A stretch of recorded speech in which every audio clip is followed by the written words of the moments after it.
Chapter 10. Then the Lord said to Moses, Go to Pharaoh, for I have hardened his heart, and the hearts of his officials, so that I may perform these signs of mine among them, that you may tell your children and grandchildren how I dealt harshly with the Egyptians, and how I performed my signs among them, and that you may know that I am the Lord. So Moses and Aaron went to Pharaoh and said to him, This is what the Lord, the God of the Hebrews, says. How long will you refuse to humble yourself before me? Let my people go, so that they may worship me.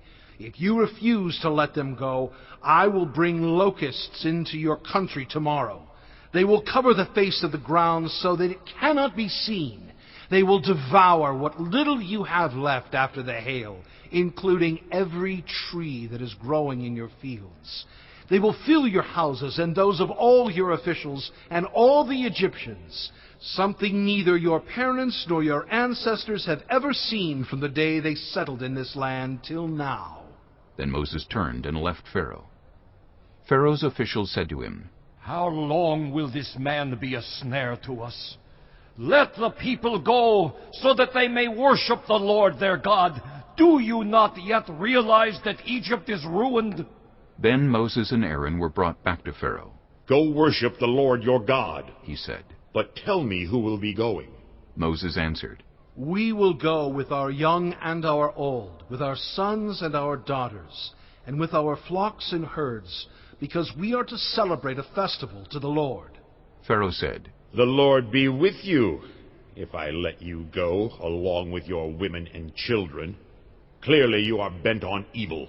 No, have only the men go and worship the Lord, since that's what you have been asking for. Then Moses and Aaron were driven out of Pharaoh's presence. And the Lord said to Moses, Stretch out your hand over Egypt, so that locusts swarm over the land and devour everything growing in the fields, everything left by the hail. So Moses stretched out his staff over Egypt, and the Lord made an east wind blow across the land all that day and all that night. By morning the wind had brought the locusts. They invaded all Egypt and settled down in every area of the country in great numbers. Never before had there been such a plague of locusts, nor will there ever be again. They covered all the ground until it was black. They devoured all that was left after the hail, everything growing in the fields and the fruit on the trees.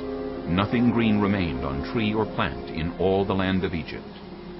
Pharaoh quickly summoned Moses and Aaron and said, I have sinned against the Lord your God, and against you. Now forgive my sin once more, and pray to the Lord your God to take this deadly plague away from me. Moses then left Pharaoh and prayed to the Lord. And the Lord changed the wind to a very strong west wind, which caught up the locusts and carried them into the Red Sea. Not a locust was left anywhere in Egypt. But the Lord hardened Pharaoh's heart, and he would not let the Israelites go. Then the Lord said to Moses, Stretch out your hand toward the sky, so that darkness spreads over Egypt, darkness that can be felt. So Moses stretched out his hand toward the sky, and total darkness covered all Egypt for 3 days. No one could see anyone else or move about for 3 days. Yet all the Israelites had light in the places where they lived. Then Pharaoh summoned Moses and said, Go, worship the Lord. Even your women and children may go with you. Only leave your flocks and herds behind. But Moses said, You must allow us to have sacrifices and burnt offerings to present to the Lord our God. Our livestock too must go with us. Not a hoof is to be left behind. We have to use some of them in worshiping the Lord our God, and until we get there, we will not know what we are to use to worship the Lord. But the Lord hardened Pharaoh's heart, and he was not willing to let them go. Pharaoh said to Moses, Get out of my sight. Make sure you do not appear before me again. The day you see my face, you will die. Just as you say, Moses replied. I will never appear before you again.